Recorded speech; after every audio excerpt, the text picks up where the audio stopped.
আমাদের খাদিজা এডিটিংয়ের সকল প্রকার পার্ট গল্প দেখতে আমাদের চ্যানেলটি সাবস্ক্রাইব করে পাশে থাকা বেল আইকনটিতে ক্লিক করে অল নোটিফিকেশন অন করে দিন।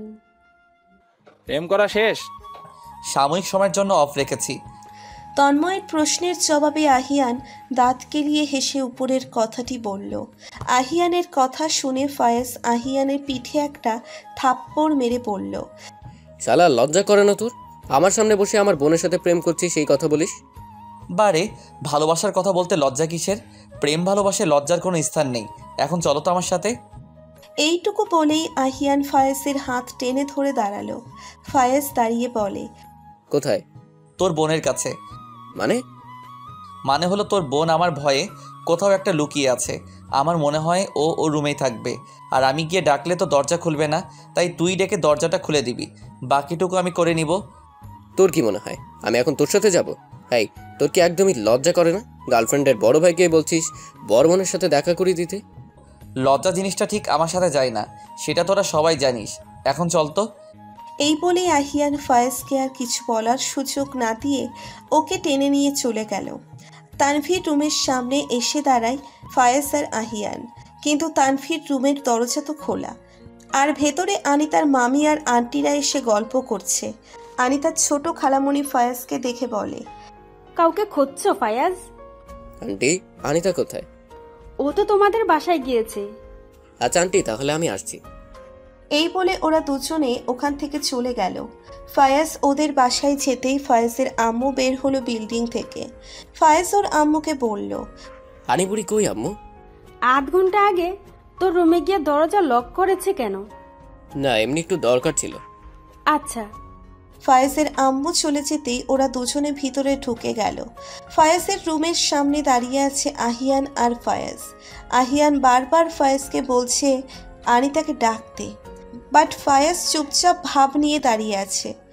এক পর্যায়ে আহিয়ানের চোরাচুরিতে অতিষ্ঠ হয়েই ফায়েজ আনিতাকে ডেকে দরজা খুলতে বলে।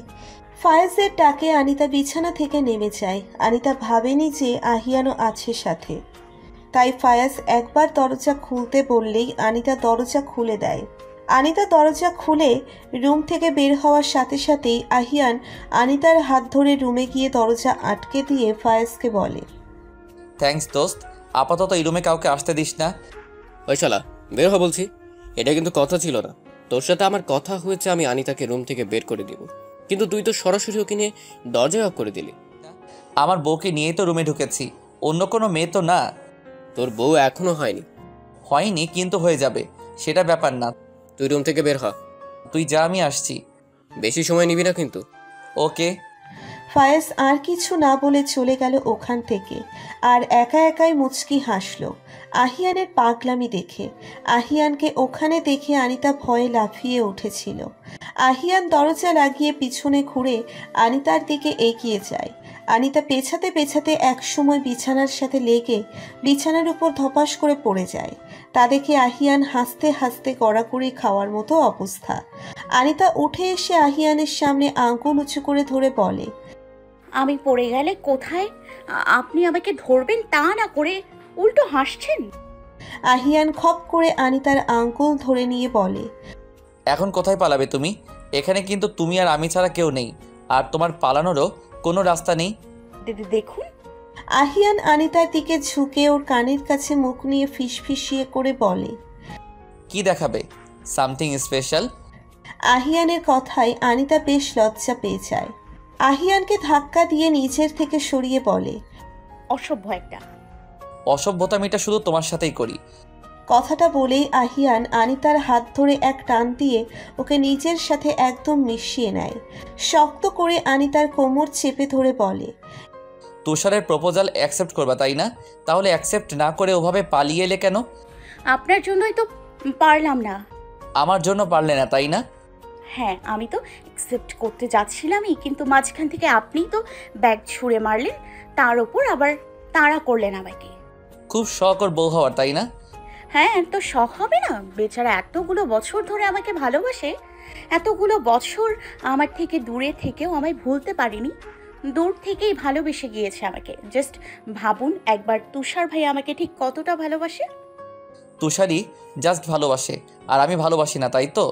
ওকে যাও, তুষারের কাছেই যাও, আর আটকাবো না তোমায়। এইটা বলে আহিয়ান আনিতাকে হালকাভাবে ধাক্কা দিয়ে নিচের থেকে সরিয়ে দিল। আনিতা ঠোঁট কামড়ে ধরে হেসে বলে, সত্যিই যাবো তো? হ্যাঁ যাও। ওকে, আপনি যেহেতু চাচ্ছেন আমি তুষার ভাইয়ার প্রপোজাল অ্যাকসেপ্ট করিনি, তাহলে তাই হবে। এই বলে আনিতা চলে আসতে নিতেই আহিয়ান আনিতাকে টেনে নিয়ে নিজের সাথে মিশিয়ে নেয়। এক হাতে শক্ত করে আনিতার বাহু চেপে ধরে আর অন্য হাতে আনিতার কোমর। আনিতার বাহু আর শক্তভাবে ধরে বলে, এখান থেকে পা এগোবে তো পা ভেঙে রুমে বসিয়ে রাখবো। বারে, আপনিই তো বললেন তুষার ভাইয়ার কাছে যেতে। একদম রাগাবানা, আমাকে বলে দিলাম, এর ফল কিন্তু ভালো হবে না। তুমি শুধু আমার, শুধুই আমার, অন্য কারো হওয়ার কথা মাথায় আনবা না, তো খুন করে ফেলবো। উপরওয়ালা তোমাকে শুধু আমার জন্য পাঠিয়েছেন, আর আমাকে শুধু তোমারই জন্য, মাথায় রেখো কথাটা। এইটুকু বলে আহিয়ান আনিতাকে ছেড়ে দিতেই আনিতা শক্ত করে আহিয়ানকে জড়িয়ে ধরে। আহিয়ান রাগে কিছু সময় আনিতাকে না ধরলেও একটু বাদে আহিয়ানকে শক্ত করে জড়িয়ে ধরে আনিতাকে। কিছুক্ষণ বাদে আহিয়ান আনিতাকে ছেড়ে দেয়। আনিতার দুগালে হাত রেখে আনিতার মুখ কিছুটা উঁচু করে আনিতার কপালে কপাল ঠেকিয়ে আহিয়ান বলে, ভালোবাসো তো আমায়? খুব। আনিতা, কেন জানি না আজকাল তোমায় হারাবার ভয় পাই, বড্ড ভয় পাই। যদি তুমি হারিয়ে যাও। আহিয়ানের কথায় আনিতার বুক কেঁপে ওঠে। মুহূর্তেই চোখের কোণে পানি জমা হয়। আনিতা আবারও শক্ত করে আহিয়ানকে জড়িয়ে ধরে বলে, হারাবো না, আমি কোথাও হারাবো না, আপনার কাছে থাকবো, আপনার হয়ে। আহিয়ান আনিতাকে ছেড়ে দাঁড়ায়। আহিয়ান এক হাতে শক্ত করে আনিতার কোমর খামচে ধরে আর অন্য হাতে আনিতার মাথার পেছনের চুল মুঠো করে ধরে আনিতার ঠোঁটের দিকে এগিয়ে যায়। আহিয়ানকে এভাবে নিচের দিকে এগিয়ে হাসতে হাসতে চোখে কেঁপে ওঠে আনিতা। সারা শরীর শিহরণ বয়ে যাচ্ছে। হার্টবিট ক্রমশ দ্রুত থেকে দ্রুততমভাবে বেড়ে চলেছে। এক অন্যরকম ভালো লাগার জগতে চলে যায় আনিতা। আহিয়ানের এতটা কাছে আসায় চোখ জোড়া বন্ধ করে নেয় আনিতা। চোখ বন্ধ রেখেই ভারী নিঃশ্বাস নিচ্ছে। হঠাৎ নিজের ঠোঁটের উপর আহিয়ানের ঠোঁটের স্পর্শ পেয়ে তড়িৎ গতিতে চোখে মেলে তাকায় আনিতা। হঠাৎ করেই যেন আনিতার হার্টবিট মিস হয়ে গেল। আহিয়ান শক্ত করে এক হাত আনিতার চুল আর অন্য হাতে আনিতার কোমর খামচে ধরে গভীরভাবে আনিতার ঠোঁটে চুমু খেতে ব্যস্ত। আনিতা প্রথমে আহিয়ানের শার্ট খামচে ধরে রাখলেও পরে যখন শ্বাস নিতে পারছিল না তখন আহিয়ানকে কিছুটা জোরেই ধাক্কা দিয়ে সরিয়ে দেয়। আহিয়ানের থেকে 2 হাত দূরত্বে দাঁড়িয়ে আনিতা বুকে হাত দিয়ে জোরে জোরে শ্বাস নিচ্ছে। আহিয়ান বিছানার বসে আনিতাকে লক্ষ্য করছে। আনিতা আহিয়ানের দিকে তাকাতেই আহিয়ান বাঁকা হাসে।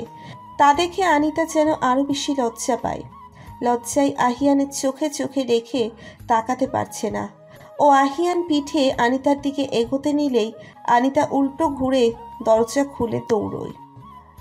খুলে দৌড়ে বেরিয়ে এসে রুম থেকে আনিতার যাওয়ার দিকে তাকিয়ে আহিয়ান ঠোঁট কামড়ে ধরে হেসে দিল। রাত 3:44। নাচ গান শেষ হয়েছে আরও ঘন্টা খানেক আগে। এতক্ষণ ওরা সবাই মিলে গোল হয়ে চেয়ারে বসে আড্ডা দিচ্ছিল। হঠাৎ করেই আনিতা সেন্সলেস হয়ে মাটিতে পড়ে যায়। আনিতাকে এভাবে সেন্সলেস হয়ে যেতে দেখে ওরা সকলেই বেশ ঘাবড়ে যায়। আহিয়ান তড়িঘড়ি করে আনিতাকে কোলে তুলে নিতেই চমকে ওঠে।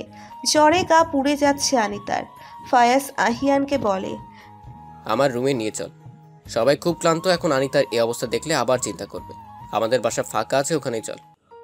ফায়েজের কথা মতো আহিয়ান আনিতাকে নিয়ে ফায়েজদের বাসায় গেল। ফায়েজের বিছানায় শুইয়ে দিয়ে আনিতার চোখে মুখে পানির ছেটা দেওয়ার কিছুক্ষণ বাদেই ওর জ্ঞান ফিরল। প্রচণ্ড জ্বরে সেন্সলেস হয়ে গিয়েছিল আনিতা। আহিয়ান আনিতার পায়ের ব্যান্ডেজ নজর দিতেই দেখল ব্যান্ডেজ লাল হয়ে আসছে। পরক্ষণে মনে হলো ওরা সবাই মিলে একসাথে স্টেজে উঠে নেচেছিল। নাচের মাঝে হঠাৎ করেই আনিতার স্টেজ থেকে নেমে গিয়ে চেয়ার টেনে বসে পা চেপে ধরে চোখ বন্ধ করে রেখেছিল। কিছুটা সময় পরপরই আহিয়ান আনিতার কাছে গিয়ে বেশ কয়েকবার জিজ্ঞেস করে ওর কি হয়েছে, কিন্তু তখন কিছুই বলেনি। এখন সবটা বুঝতে পারল আহিয়ান। সম্ভবত পায়ের ক্ষতস্থানে ব্যথা হয়েছিল, তবে সেখান থেকেই রক্ত বের হয়েছে। ব্যথায় জ্বর এসে সেন্সলেস হয়ে যায় ও।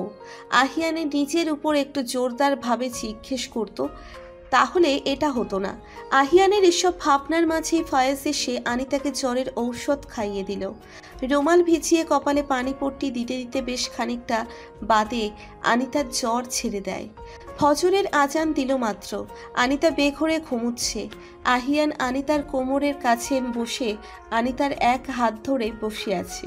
বেশ খানিকটা বাদে রান্নাবান্নার ওখান থেকেই আহিয়ান এখনও আনিতার পাশে ওর হাত ধরে বসে আছে। চোখে ঘুম অথচ ঘুমোচ্ছে না। ফায়াজ গিয়ে আহিয়ানের কাঁধে হাত রাখতেই আহিয়ান ফায়াজের দিকে তাকালো। ফায়াজ আহিয়ানের কাঁধ থেকে হাত সরিয়ে বলে, এত করে ঘুমোতে যেতে বললাম তবু না ঘুমিয়ে এখানে বসে আছিস? ঘুম আসছিল না। কেন মিথ্যে বলছিস? তোর চোখ দেখেই বোঝা যাচ্ছে। বিনিময়ে আহিয়ান মৃদু হাসল। ফোন বের করে সময় দেখে নিল একবার। 5:23। ফায়াজ আনিতার কপালে হাত দিয়ে দেখল এখন জ্বর নেই। ফায়াজ আহিয়ানের পাশে বসে বলে, খুব ভালোবাসিস তাই না? বড্ড বেশি ভালোবাসি এই পিচ্চিটাকে। বুঝলাম। এখন তার তোর পিচ্চির শরীরে জ্বর নেই। তুই যা, গিয়ে ঘুমা কিছুক্ষণ। সকাল তো হয়েই গিয়েছে, একটু পর চারিপাশের অন্ধকার কেটে পরিষ্কার হয়ে যাবে, ঘুম আসবে না আর। তুই যা, ঠিক ঘুম আসবে। ফায়াজ এক প্রকার জোর করেই আহিয়ানকে ঘুমোতে পাঠিয়ে দিল। আহিয়ান তবুও যেতে চাইছিল না। এক পর্যায়ে ফায়াজের জোড়াচুরিতে বাধ্য হয়ে ঘুমাতে গেল। সকাল 8:30টার দিকে আনিতার ঘুম ভাঙে। উঠে বসতেই একে একে কাল রাতের কথা মনে পড়ে তার। এখন শরীরটা বেশ হালকা লাগছে আনিতার। বিছানা ছেড়ে উঠে ওদের বাসায় চলে যায় আনিতা। উঠোনে প্যান্ডেল করার ফলে মানুষে গিজগিজ করছে। সকালের খিচুড়ি খেতে সকলেই এসে পড়েছে। আনিতা সোজা নিচে রুমে গিয়ে ফ্রেশ হয়ে টি শার্ট আর প্লাজো পাল্টে একটা কুর্তি পরে নিল। ওয়াশরুম থেকে বের হয়ে ড্রেসিং টেবিলের সামনে দাঁড়িয়ে চুল আঁচড়ে ঠোঁটে হালকা লিপস্টিক দিল। ওড়না গায়ে ছড়িয়ে পেছন ঘুরতেই রোদেলা ওরা সকলে ওর রুমে এলো। ওরা সবাই মিলে টেবিলে বসেছে খিচুড়ি খাওয়ার জন্য। ওখানে সবাই থাকলেও আহিয়ান নেই। এদিকে ওদিকে তাকিয়ে ওকে কোথাও দেখা গেল না। আনিতা খাবার সামনে গিয়ে দাঁড়িয়ে আছে। বেশ কিছুটা সময় কেটে যাওয়ার পরও যখন আহিয়ান এলো না তখন আনিতা তন্ময়কে জিজ্ঞেস করে, তন্ময় ভাইয়া, তোমার বন্ধু কোথায়? উনি খেতে এলো না? তন্ময় খেতে খেতেই উত্তর দিল, ঘুমাচ্ছে, বেশ কয়েকবার ডেকেছি, বললো পরে উঠে খেয়ে নিবে। 9টার বেশি বাজে আর উনি এখনো ঘুমোচ্ছে?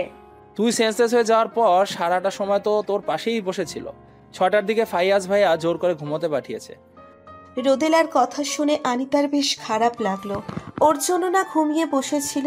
মনে মনে নিজেকে হাজারটা গালি দিয়ে উঠে দাঁড়ালো আনিতা। আনিতাকে খাবার ছেড়ে উঠে যেতে দেখে আরোহী বলে, কি রে, খাবি না?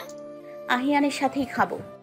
এই বলে আনিতা এক প্লেটেই বেশি করে খিচুড়ি নিয়ে ফায়েজদের বাড়ি চলে গেল।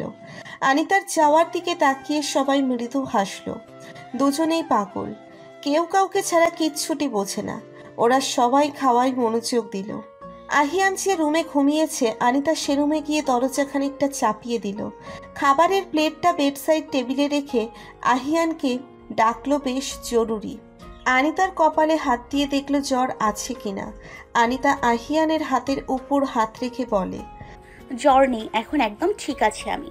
এখন আপনি উঠুন তো, ফ্রেশ হয়ে আসুন তাড়াতাড়ি, খিচুড়ি ঠান্ডা হয়ে যাচ্ছে। তুমি খেয়েছো? হুম।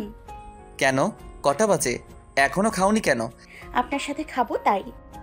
আহিয়ান মুচকি হেসে আনিতার কপালে একটা চুমু দিয়ে ফ্রেশ হতে চলে গেল। 10 মিনিট বাদে আহিয়ান ফ্রেশ হয়ে এসে আনিতার সামনে আসন করে বসলো। আনিতা হাত ধুয়ে এসে প্লেট হাতে নিয়ে এক লোকমা আহিয়ানকে খাইয়ে দিল।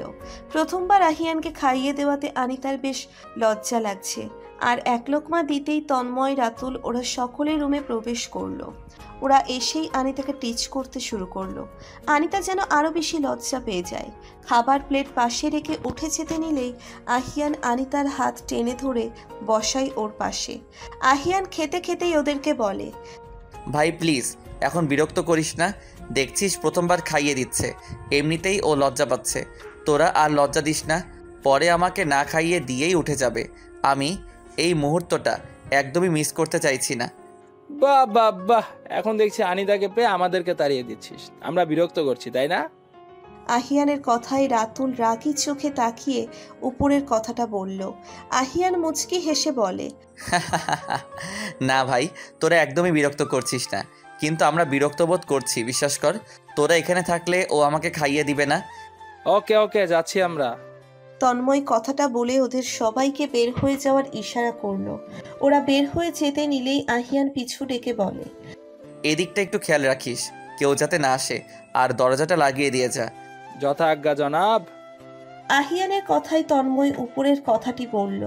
ওরা সকলেই মৃদু হেসে দরজা আটকে দিয়ে বের হয়ে এলো রুম থেকে। আনিতা বেশ কয়েকবার আহিয়ানকে খাইয়ে দেওয়ার পর আহিয়ান এবার নিজে খাবার প্লেট হাতে নিয়ে আনিতাকে খাইয়ে দিল। খাওয়া শেষে আনিতা প্লেট নিয়ে চলে আসতে নিলেই আহিয়ান আনিতার হাত টেনে ধরে বলে, আজও পার্লারে যাবে? হ্যাঁ, কেন? যেতে হবে না, তোমাকে এমনিতেই সুন্দর লাগে বেশ। আচ্ছা, যাব না। মন খারাপ হয়ে গেল তাই না? আরে না পাগল, মন খারাপ হওয়ার কি আছে? দুদিন তো পার্লারে সেজেছি, আজ না সাজলে কি এমন হবে? কিছুই না।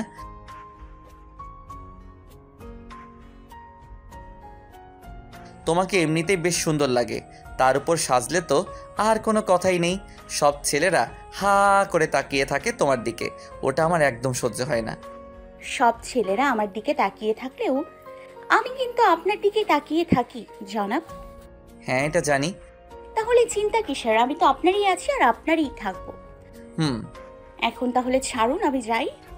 আহিয়ান আনিতাকে আরো ভালোভাবে আঁকড়ে ধরে বলে, ওকে যাও।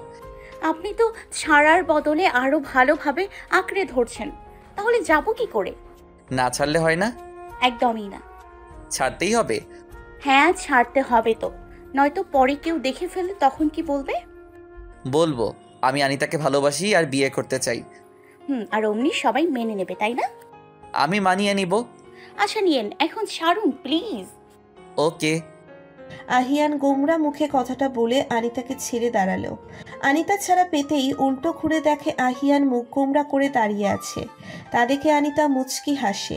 আনিতা এগিয়ে গিয়ে পা দুটো উঁচু করে আহিয়ানের ডান গালে হাত রেখে বাগালের মুখ চাপদারিতে চুমু দিয়ে উল্টো ঘুরে দৌড়ে রুম থেকে বের হয়ে যায়। আহিয়ান হাঁ করে আনিতার যাওয়ার দিকে তাকিয়ে আছে। ও ভাবতে পারেনি আনিতা চুমু দিবে ওকে। কি হয়ে গেল এটা? আহিয়ান ব্যাপারটা বুঝতে পেরেই বাগালে হাত দিয়ে ঠোঁট কামড়ে ধরে নিঃশব্দে হেসে দিল। কিছুক্ষণ বাদে আহিয়ানও ঘর থেকে বের হয়ে তন্ময় ওদের কাছে চলে গেল। সবাই মিলে আড্ডা দিতে দিতে 12:30 বেজে গিয়েছে। তাই তন্ময় ওরা সবাই চলে এলো গোসল করে নামাজ পড়তে যাবে। 2টার দিকে নামাজ পড়ে এসেও আহিয়ান আনিতাকে দেখতে পেল না। সকালেও দেখেনি। সেই যে খাইয়ে দিয়ে রুম থেকে বের হয়েছে, এরপর আর একবারের জন্যেও আহিয়ানের সামনে পড়েনি। এদিক ওদিক তাকিয়ে ছাদে চোখ যেতেই আহিয়ান দেখল আনিতা আর আরোহী দুজনে ছাদে দাঁড়িয়ে কথা বলছে। আনিতার এক পাশটা দেখা যাচ্ছে, পুরোটা দেখা যাচ্ছে না। আনিতা কালো একটি কুর্তি পরেছে, সাথে কালো জিন্স আর কালো ওড়না। বাতাসে খোলা চুলগুলো উঠছে। আহিয়ানকে এভাবে তাকিয়ে থাকতে দেখে তন্ময় আনিতাকে ডাক দিল। তন্ময়ের ডাক শুনে আনিতা পাশ ঘুরে সোজাভাবে আহিয়ান ওদের দিকে মুখ করে দাঁড়ালো। কিনারে সিঁথি কেটে ঠোঁটে হালকা লিপস্টিক দিয়েছে আনিতা। এতেই যেন একদম অপ্সরাদের মতো লাগছে। কালো ড্রেসে আনিতাকে দেখে আহিয়ানের যেন বার কয়েক হার্টবিট মিস হয়ে গেল। তন্ময় আনিতাকে ডেকে বলল, ওখানে কি করছো, খাবে না? একটু পরে খাই, তোমরা খেয়ে নাও সকলে। তোমাকে ছাড়া আমি খাচ্ছি না, এক্ষুনি নিচে আসো। খেয়ে নিন প্লিজ, এখন খেতে পারবো না, পেট ভরা আমার। তোমাকে ছাড়া আমরা খেলেও তোমার উনি খাবে না কিন্তু। এখন তুমিই বলো, তুমি কি চাও আহিয়ান না খেয়ে থাকুক? তন্ময়ের কথায় আনিতা আরোহীর দিকে তাকালো। আনিতা ইশারায় আহিয়ানকে খেয়ে নিতে বললেই আহিয়ান চোখ গরম করে তাকায় আনিতার দিকে। তা দেখে আনিতা আরো করুণভাবে তাকালে আহিয়ান আরো কড়াভাবে তাকায়। বুঝে গিয়েছে আনিতা ওকে ছাড়া আহিয়ান খাবে না। তাই আনিতা মৃদু হেসে বলল, ওকে, আসছি। দুপুরের খাওয়া শেষে বিকালের দিকে ওরা সবাই মিলে ছোট ইটের রাস্তার পাশের মাঠে চেয়ার সাজিয়ে গোল করে বসে আড্ডায় মেতে ওঠে। হঠাৎই রোদেলার চোখ ফারদিনের উপর পড়ে। ওদের থেকে বেশ কিছুটা দূরে একটা আইসক্রিম ভ্যানের সামনে ফারদিন আর ইসফা দাঁড়িয়ে আছে। ইসফার হাতে আইসক্রিম। ফারদিন টিস্যু দিয়ে ইসফার ঠোঁটের পাশটা মুছে দিল। দৃশ্যটা দেখে রোদেলা বুকের ভেতর চিনচিন ব্যথা অনুভব করলো। বেশ ভালোই মানিয়ে গুছিয়ে নিয়েছে দুজন দুজনকে, কিন্তু মানুষটা তো আজ আমার হওয়ার কথা ছিল, তাহলে সে আজ অন্যের কেন? কেন সে আমার হলো না? না না, এইসব আমি কি ভাবছি? যে আমার হওয়ার না সে কেন আমার হবে? ওনাকে তো আল্লাহ ইসফার জন্য লিখে রেখেছিলেন, তাহলে আমার কি করে হবে? মনে মনে এই রকম হাজারটা কথা ভেবে ওদের থেকে চোখ সরিয়ে নেয় রোদেলা। হঠাৎই ইসফা রোদেলা আপি, বলে ডেকে ওঠে। চোখের কোণে জমা পানিটুকু মুছে রোদেলা হাসি মুখে তাকায় ইসফার দিকে। ইসফা ছুটে আসে রোদেলার কাছে। ফারদিন আগের জায়গাতেই স্তব্ধ হয়ে দাঁড়িয়ে আছে। কতদিন পর এই চেনা মুখটা দেখলো ও। কতবার রোদেলার সাথে দেখা করার চেষ্টা করেছে ফারদিন, কিন্তু রোদেলা দেখা করেনি। এই একটা মুখ দেখার জন্য এই একটা মাস কতই না ছটফট করেছে ও, কিন্তু দেখা পায়নি।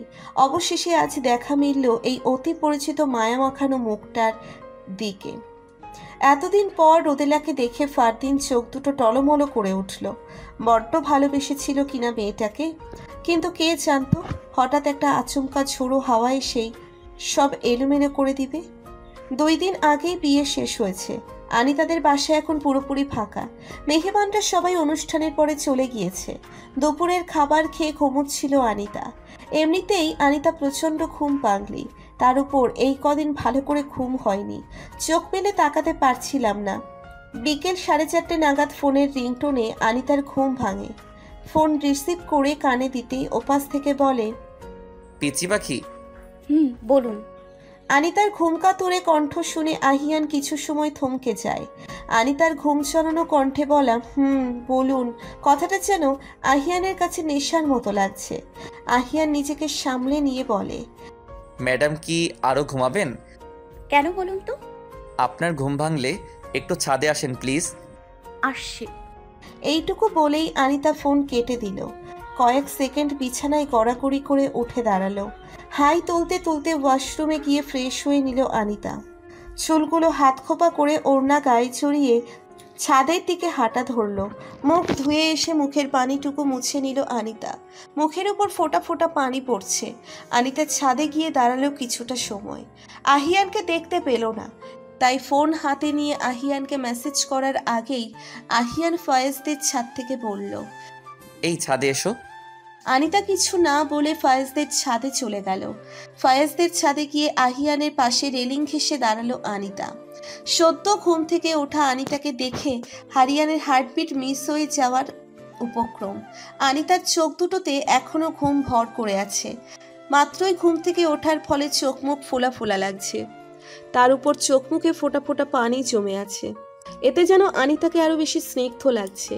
আহিয়ানকে ওভাবে তাকিয়ে থাকতে দেখে আনিতা বলে, কি দেখছেন ওভাবে? তোমাকে। আমাকে দেখার কি আছে? জানো এই মুহূর্তে তোমাকে ঠিক কতটা সুন্দর আর স্নিগ্ধ লাগছে? এখন জানলাম। আহিয়ান আনিতার হাত ধরে টেনে চিলেকোঠার ওখানে নিয়ে গেল।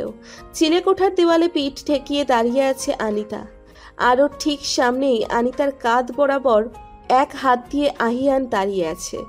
আহিয়ানের এমন নেশা চড়ানো দৃষ্টি দেখে আহিয়ান মাথা নিচু করে আনিতার মাথায় একটা চুমু খেলো। খানিকটা কেঁপে উঠল আনিতা।